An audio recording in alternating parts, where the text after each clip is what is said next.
Boko Haram vient de publier une nouvelle vidéo. Dans cette nouvelle publication, Abubakar Shekau menace ouvertement d'attaquer le Cameroun.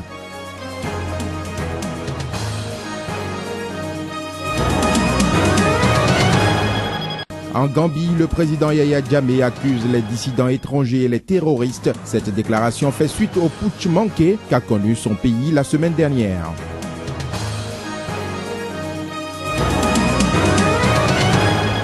Cinq ans après le séisme dévastateur qui a frappé Haïti, la reconstruction se poursuit, mais des milliers de personnes continuent à vivre sous des tentes, sans électricité et sans eau courante.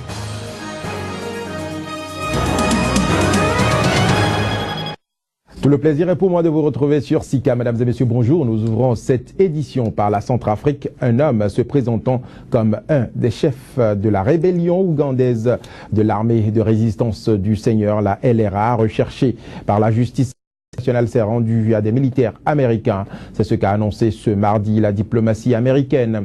Cet individu, qui s'est identifié sous le nom de Dominique Ongwen, affirme avoir fait défection de la LRA, a indiqué la porte-parole de la diplomatie américaine, Jennifer Psaki. Elle n'a toutefois pas confirmé qu'il s'agissait à coup sûr de Dominique Ongwen, considéré comme un des premiers commandants de la rébellion dirigée par Joseph Kony. Si c'était bien Ongwen, sa défection porterait un coup historique à la structure de commandement de la LRA, a ajouté Madame Psaki, lisant un communiqué lors de son point de presse quotidien. Précisons que la LRA a été créée dans le nord de l'Ouganda en 1987 par Joseph Kony. Selon l'ONU, cette rébellion a tué plus de 100 000 personnes depuis 1987 en Afrique centrale et a enlevé plus de 60 000 enfants. Au Nigeria, à présent, l'ancien président Olusegun Obasanjo accuse l'actuel chef d'État Goodluck Jonathan de mauvaise gestion et de détournement, une accusation qui arrive au moment où l'actuel président cherche à gagner du terrain après avoir installé son équipe de campagne ce mardi à Abuja. Reportage. L'ancien président nigérien Olusegun Obasanjo a dans un point de presse accusé le président sortant et candidat Goodluck Ebele Jonathan d'avoir détourné la somme de 25 billions de dollars. L'ancien président, qui s'exprimait depuis sa ferme d'Abeokuta dans la partie sud du pays, a rappelé qu'avant son départ, son gouvernement, en faisant le point, a laissé la bagatelle somme de 25 billions de dollars dans la caisse de l'État, somme qui représentait le bénéfice de la vente issue du pétrole. Tout en avançant ses arguments avec des preuves à l'appui, Obasanjo a salué la mémoire de son successeur, le feu président Omar Moussa Yar'Adua. Sans compter le dépôt effectué par le gouvernement de Obasanjo à l'extérieur de près de 40 millions de dollars. En somme, l'ancien président déplore la gestion catastrophique de la richesse du pays par le gouvernement Jonathan. Révélation de l'ancien président qui arrive à un moment où le président candidat, Goodluck Ebele Jonathan, du parti au pouvoir au Nigeria, le PDP, fait face à la défection de l'un de ses principaux groupes armés, le MED, le mouvement d'émancipation du delta du Niger, qui soutenait dans le temps bec et ongle Goodluck Ebele Jonathan, a annoncé sa défection et se range derrière le candidat Mohamed Bouhari du parti de l'opposition APC. Le groupe islamiste nigérian Boko Haram vient de publier une nouvelle vidéo où son chef Abubakar Shekau a ouvertement menacé le président Paul Biya du Cameroun. Avec cette nouvelle publication, le groupe Boko Haram cherche à étendre ses tentacules vers d'autres pays de la sous-région, ceci après la prise du camp militaire inter-État de Baga. Des précisions ici avec Abdoulaye Issa, il est le correspondant de Sika TV au Nigeria. Le groupe armé Boko Haram, dont à sa tête Abubakar Shekau, a dans une nouvelle vidéo lancé un appel à l'endroit du président camerounais Paul Biya pour qu'il cesse de suivre les Occidentaux dans leur système de démocratie qui est contraire à la charia. Shekau, s'exprimant dans 4 différentes langues, à savoir l'arabe, le haoussa, le beriberi et le peul, a saisi l'occasion pour inviter le peuple camerounais à embrasser la religion musulmane.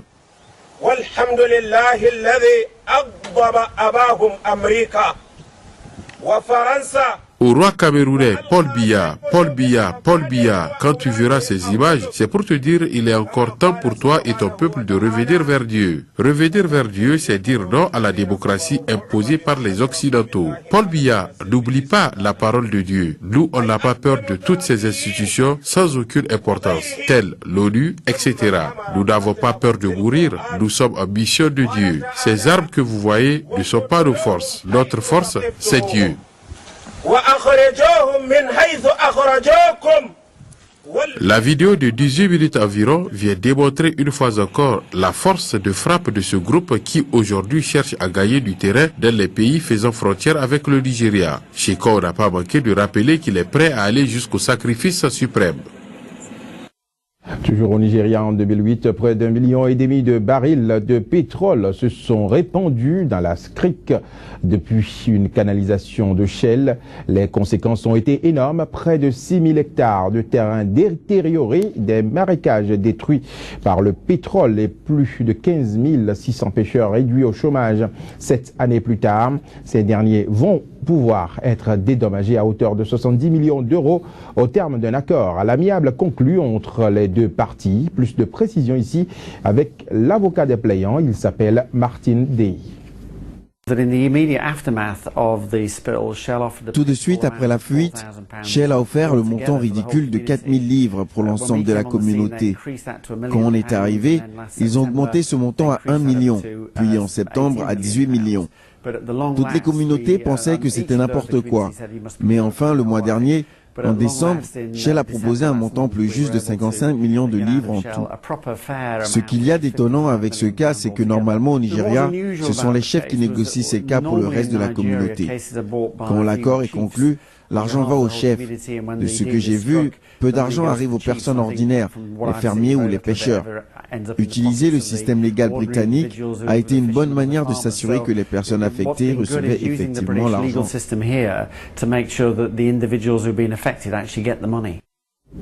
Autre destination, autre pays dans ce journal à présent. Dans une vidéo rendue publique par le gouvernement gambien, le président Yaya Jammeh a accusé des dissidents étrangers non identifiés des terroristes d'avoir attaqué son palais présidentiel. Cette déclaration fait suite au putsch manqué qu'a connu son pays la semaine dernière. Par ailleurs, le président gambien affirme faire payer cette attaque à tous ses meneurs. Reportage.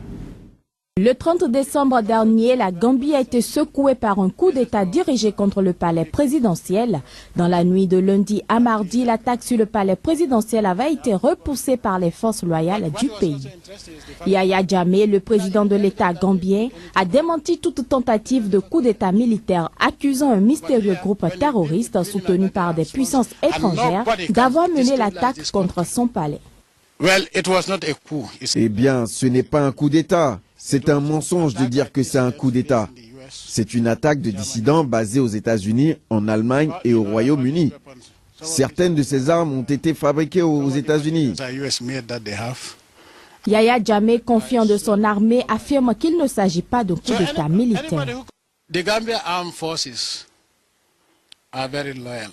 Les forces armées de la Gambie sont très loyales et de ce que l'on sait, il n'y a pas eu la moindre participation des forces armées, si ce n'est pour contrer cette attaque. Donc on ne peut pas appeler cela un coup d'État militaire, car j'ai entendu certains médias dire que c'était un coup d'État. Ça ne l'était pas. C'était une attaque menée par un groupe terroriste et soutenue par des forces que je ne nommerai pas pour le moment. Parmi les assaillants du 30 décembre, figuraient des soldats qui ont été renvoyés de l'armée. L'un d'eux était l'ancien chef de la garde présidentielle. Selon une source militaire, les assaillants étaient commandés par un ex-capitaine du nom de Lamine Sané, un déserteur de l'armée, qui figure parmi les 3 personnes tuées selon un bilan non officiel. Par ailleurs, le chef de l'État gambien Yaya Jammeh a déclaré vouloir faire un exemple après cette attaque contre son palais présidentiel à Banjul, promettant de se débarrasser de tous les meneurs. La Côte d'Ivoire à présent, le procès de l'ex-première dame Simone Gbagbo a repris hier mardi avec l'examen des faits. À la barre, il y avait un des co-accusés, Jean-Marius Keipo, présenté comme chef de milice. Plusieurs charges sont retenues à son encontre. Il s'agit entre autres de atteinte à la défense nationale, constitution de bandes armées, participation à un mouvement insurrectionnel, trouble à l'ordre public, coalition de fonctionnaires de rébellion, tribalisme et xénophobie. Des charges charge que cet homme, surnommé le général brûleur par le ministère public, dit ne pas reconnaître, soutenant qu'il est une victime de la crise post-électorale de 2010-2011. Cette crise qui a fait d'ailleurs plus de 3000 morts en Côte d'Ivoire. Mais les 10 témoins qui se sont succédés à la barre ont accablé Jean-Marius Kiyipo à tour de rôle. Selon leur récit, l'accusé opérait dans un secteur du quartier populaire de Yopougon, réputé pro-Gbagbo. L'audience a été interrompue vers 19h GMT pour reprendre ce mercredi matin. 5 autres co-accusés, également présentés comme des miliciens, devraient être auditionnés les jours prochains. Haïti à présent, 5 ans après le séisme dévastateur qui a frappé ce pays, la reconstruction se poursuit. De nombreux habitants ont été relogés et de nouveaux bâtiments gouvernementaux sont en cours de construction. Mais des milliers de personnes continuent à vivre sous des tentes sans électricité et sans eau courante. Reportage.